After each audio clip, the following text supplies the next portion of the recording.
नमस्कार, सुप्रभात. मी श्वेता. तुम्ही पाहताय न्यूज 18 लोकमत. बुलेटिनमध्ये तुमचं स्वागत. पुढच्या अर्ध्या तासात पाहूयात स्पीड न्यूज.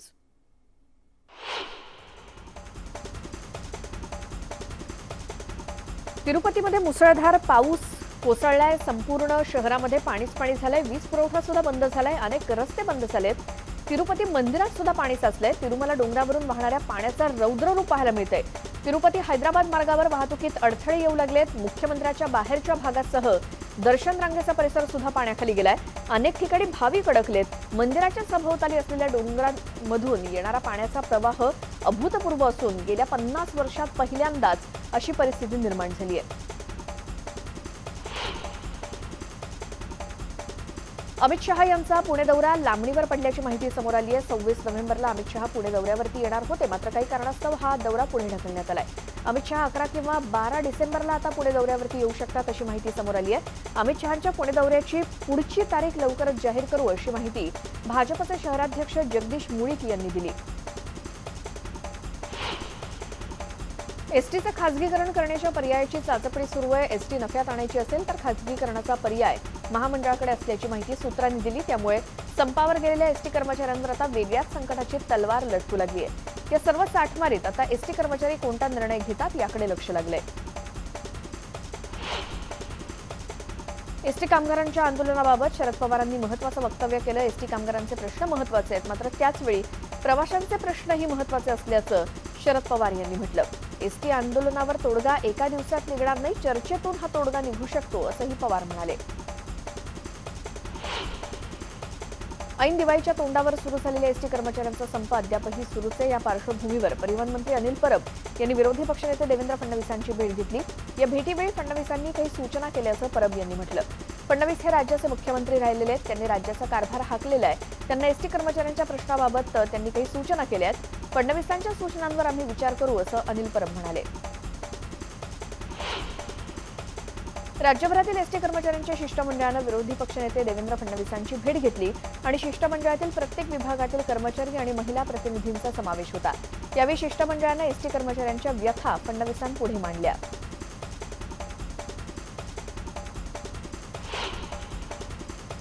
दरम्यान देवेंद्र फडणवीसांनी या भेटीबाबत ट्विट करत माहिती दिली आणि भारतीय जनता पार्टी पूर्णपणे एसटी कर्मचाऱ्यांच्या पाठीशी असल्याचं ट्विट फडणवीसांनी केलं.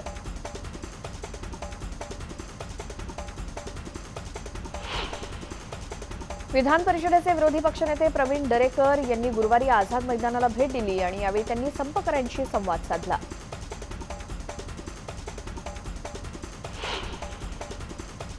बीडमध्ये गेल्या 15 दिवसांपासून आंदोलन करणारे एसटी कर्मचाऱ्यांनी अनोखं आंदोलन करत सरकारचं लक्ष वेधलं. यावेळी सर्वधर्मीय आंदोलक कर्मचाऱ्यांनी सर्व देवतांची महापूजा केली. सरकार आणि सरकारमधील मंत्र्यांना सद्बुद्धी मिळो आणि लवकरात लवकर आमची मागणी पूर्ण करून आम्हाला न्याय मिळो असं साकडं यावेळी आंदोलनकर्त्या कर्मचाऱ्यांनी सर्वधर्मीय महापूजेतून घातलं. बुलढाणा जिल्ह्यातील माटरगाव येथील विशाल अंबलकर या एसटी कर्मचाऱ्यांना निलंबनाच्या भीतीपोटी आत्महत्येचा मार्ग स्वीकारला. उपचारादरम्यान त्यांचा मृत्यू झाला. गुरुवारी त्यांच्या पार्थिवावर माटरगाव येथे शोकाकुल वातावरणात अंत्यसंस्कार करण्यात आले आणि घरचा कर्ता पुरुष निघून गेल्यानं त्यांच्या कुटुंबियांचा आक्रोश हा संताप आणणारा होता. वाशिम जिल्ह्यातील कारंजा, रिसोड, मंगळूरपीर आणि वाशिम या चारही एसटी आगारातील कर्मचारी मागील 14 दिवसांपासून राज्य शासनात विलिनीकरणाच्या मागणीसाठी संपावरती गेलेत. यामुळे एसटीची सेवा पूर्णतः ठप्प झाली. हे एसटी कर्मचारी आपल्या मागण्यांवर ठाम असून या कर्मचाऱ्यांनी सामूहिक मुंडन करून शासनाचा निषेध केला. यावेळी राज्य सरकार विरोधात जोरदार घोषणाबाजी करण्यात आली. देशमुखांना जेलमध्ये टाकण्याची किंमत भाजपला चुकवावी लागेल असा इशारा शरद पवारांनी दिला. शरद पवार 4 दिवसांच्या विदर्भ दौऱ्यावरती आहेत. यावेळी त्यांनी भाजपला उद्देशून हे वक्तव्य केलं. अनिल देशमुख, एकनाथ खडसे, संजय राऊत, हसन मुश्रीफ, अजित पवार आणि त्यांच्या नातेवाईकांवर आकसापोटी कारवाई केली जात असल्याबद्दल सुद्धा त्यांनी टीका केली. बातमी चंद्रपुरातून आहे. कोळशाच्या प्रदूषणाची किंमत चंद्रपूर जिल्ह्याला चुकवावी लागली असं मत राष्ट्रवादीचे अध्यक्ष शरद पवारांनी व्यक्त केलं. धान उत्पादक शेतकऱ्यांना मदत देण्यासाठी मुख्यमंत्री आणि वित्तमंत्री यांच्याशी संपर्क साधणार असल्याचं देखील पवार म्हणाले.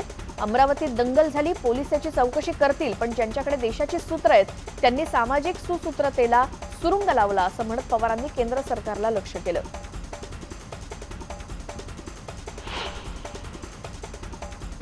सांगलीच्या आटपाडी राडा प्रकरणी आमदार गोपीचंद पडळकर आणि माजी जिल्हा परिषद सदस्य तानाजी पाटील यांनी अटकपूर्व जामीन अर्जासाठी न्यायालयात धाव घेतली होती। त्या अर्जावर गुरुवारी सुनावणी झाली असून न्यायालयानं तो अर्ज फेटाळला। जिल्हा सत्र न्यायाधीश आर.व्ही. जगताप यांच्या समोर सुनावणी झाली। ज्या ज्या राज्यात भाजपचं सरकार नाही त्याच ठिकाणी दंगली होतात। महाविकास आघाडी किंवा इतर सरकार दंगलखोरांना संरक्षण देतात अशी टीका भाजपचे नेते डॉक्टर अनिल बोंडे यांनी केली। तसंच आपण हर्बल तंबाखू किंवा दारू पिऊन बोलत नसतो आणि नवाब मलिक हे बेहोशीत काही बोलतात असा आरोप देखील अनिल बोंडेंनी केला। जालन्यामध्ये पीक विम्यासह शेतकऱ्यांच्या विविध प्रश्नांवर माजी मंत्री बबनराव लोणीकर चांगलेच आक्रमक झालेत। लोणीकरांनी शेतकऱ्यांसह जिल्हाधिकाऱ्यांच्या दालनातच ठिय्या देत उपोषण सुरू केलं होतं। यानंतर जिल्हाधिकाऱ्यांनी लोणीकरांसोबत बैठक घेऊन त्यांचं म्हणणं ऐकून घेतलं आणि शेतकऱ्यांच्या प्रश्नावर आक्रमक होत 15 दिवसांचा अल्टिमेटम देत आणखी तीव्र आंदोलन करण्याचा इशारा दिला।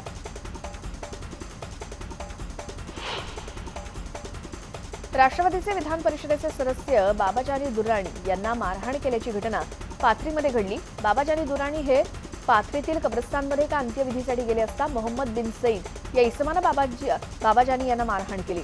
सोबतच आपल्याकडे बंदूक असती तर या बंदुकीने तुला ठार केलं असतं अशी धमकी सुद्धा दुर्राणी यांनी दिली। या प्रकरणी आरोपी पोलिसांच्या ताब्यात आहे।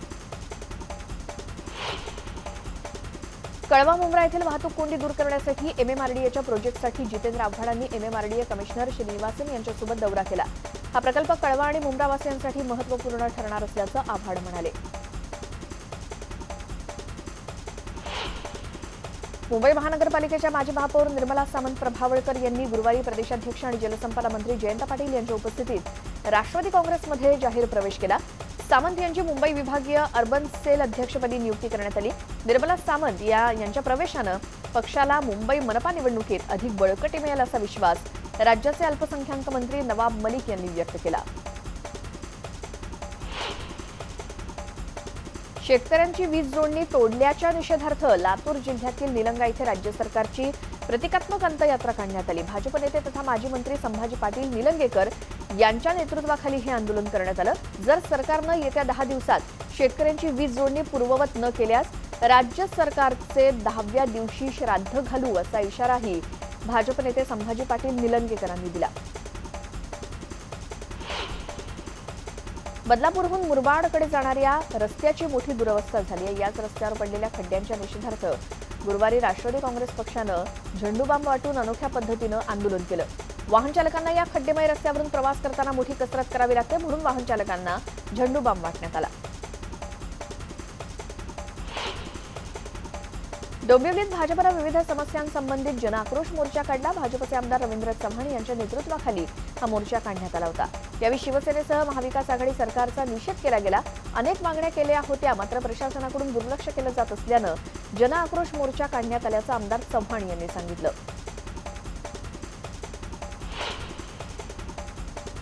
मंडणगडमध्ये शिवसेनेनं रास्तारोको आंदोलन केलं। रायगड राजेवाडी रत्नागिरी मंडणगड या राष्ट्रीय महामार्गाच्या कामात दिरंगाई होत असल्यानं आंदोलन केलं। दापोली विधानसभा मतदारसंघाचे आमदार योगेश कदम यांच्यासह शेकडो शिवसैनिकांनी मंडणगड मुंबई रास्तारोको करत आंदोलन केलं। आरोग्य विभागाच्या पेपरफुटीचा पोलिसांकडून तपास न करताच निकाल लावण्याची घाई केल्यास परीक्षार्थींनी हायकोर्टात जाण्याचा इशारा दिला। परीक्षार्थींनी आंदोलन करूनही तपास न झाल्यानं आरोग्य परीक्षेचा निकाल लावल्यास या भरती प्रक्रियेलाच हायकोर्टात आव्हान देण्याचा पवित्रा तक्रारदारांनी घेतलाय।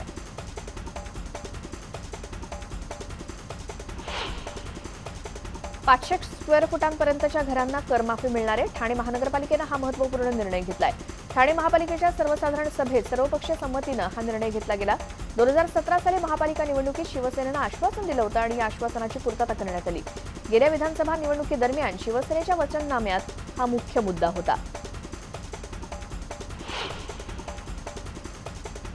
घाटकोपरच्या राजावाडी रुग्णालयात दाखल असलेल्या सुग्रीव निर्मल या 50 वर्षीय इसमावर दुर्मिळ शस्त्रक्रिया करण्यात आली। डॉक्टरांनी त्याच्या पोटातून तब्बल 10.5 किलो वजनाचा मांसाचा गोळा बाहेर काढला।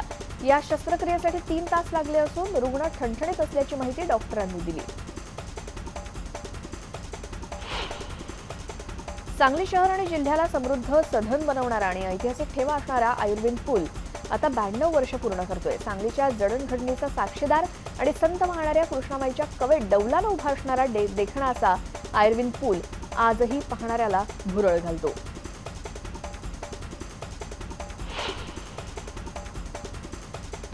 त्रिपुरारी पौर्णिमेनिमित्तानं अनेक ठिकाणी मंदिरांमध्ये दिव्यांची आरास करण्यात आली.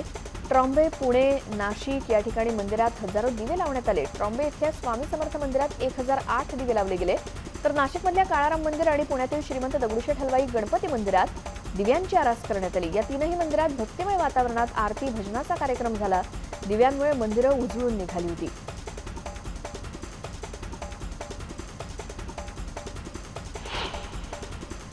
अकोल्यात रात्रीच्या संचारबंदीत वाढ करण्यात आली. 21 तारखेपर्यंत संचारबंदी लागू राहणार आहे.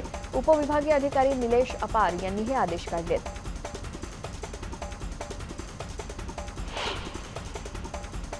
मालेगावात रजा अकॅडमीतर्फे गेल्या शुक्रवारी पुकारण्यात आलेल्या बंद दरम्यान हिंसाचार झाला होता. त्यामुळे कोणताही अनुचित प्रकार घडू नये म्हणून पोलीस यंत्रणा सतर्क झाली. या पार्श्वभूमीवर अपर पोलीस अधीक्षक खांडवी यांच्या नेतृत्वाखाली सशस्त्र संचलन करण्यात आलं. शहरातील सर्व प्रमुख मार्गावरून हा रूट मार्च काढण्यात आला होता.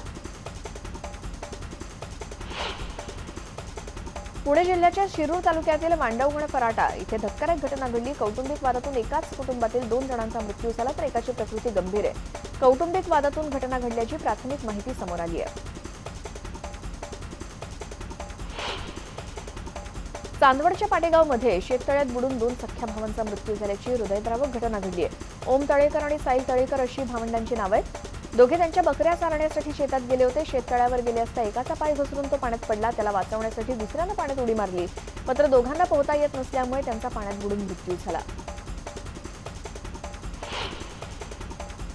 ठाण्यातील मानपाडा भागातील कृष्णानगर परिसरात बिबट्याचं दर्शन झालं. संजय गांधी राष्ट्रीय उद्यानालगत असलेल्या हॅपी व्हॅली इथे गेल्या 2 ते 3 दिवसांपासून बिबट्याचं दर्शन इथे स्थानिकांना होत असल्याची तक्रार त्यांनी वनविभागाकडे केली. वनविभागाचे अधिकारी आता बिबट्याच्या शोधात आहेत.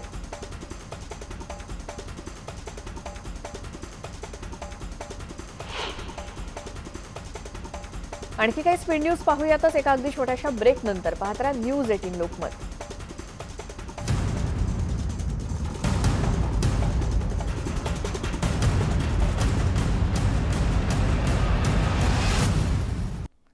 ब्रेक नंतर बुलेटिनमध्ये तुमचं स्वागत. पाहूयात आणखी स्पीड न्यूज. अभिनेता सिद्धार्थ मल्होत्राच्या फुल टू ॲक्शननं सज्ज असलेला योद्धा हा सिनेमा लवकरच येतोय. शेरशहाच्या प्रचंड यशानंतर सिद्धार्थ मल्होत्रा योद्धामध्ये झळकणार आहे. त्यामुळे सिद्धार्थच्या सिनेमाची त्याच्या चाहत्यांना प्रचंड उत्सुकता लागली. विशेष म्हणजे या सिनेमातील सिद्धार्थचा फर्स्ट लुक रिलीज करण्यात आलाय.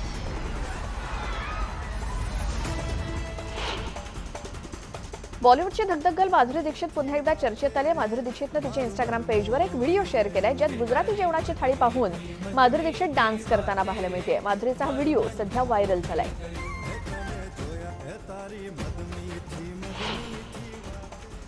बॉलिवूडमधील प्रसिद्ध अभिनेत्री प्रीती झिंटानं नुकतेच सोशल मीडियावर पोस्ट शेअर करून चाहत्यांना आनंदाची बातमी दिली.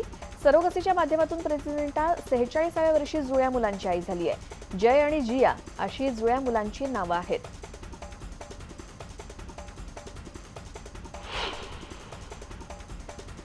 आणि या स्पीड न्यूज सोबतच वेळ झाली आहे या बुलेटिनमध्ये इथेच थांबण्याची. इतर सगळ्या बातम्यांच्या अपडेटसाठी पाहत राहा फक्त न्यूज 18 लोकमत. आणि जाता एक महत्त्वाची आठवण ती म्हणजे एखादी बातमी, महत्त्वाचं वक्तव्य किंवा दृश्य तुम्हाला पुन्हा पाहायची असल्यास न्यूज 18 लोकमतच्या YouTube चॅनलला सबस्क्राईब करा. फेसबुक, ट्विटरवरती सुद्धा आम्हाला फॉलो करत राहा.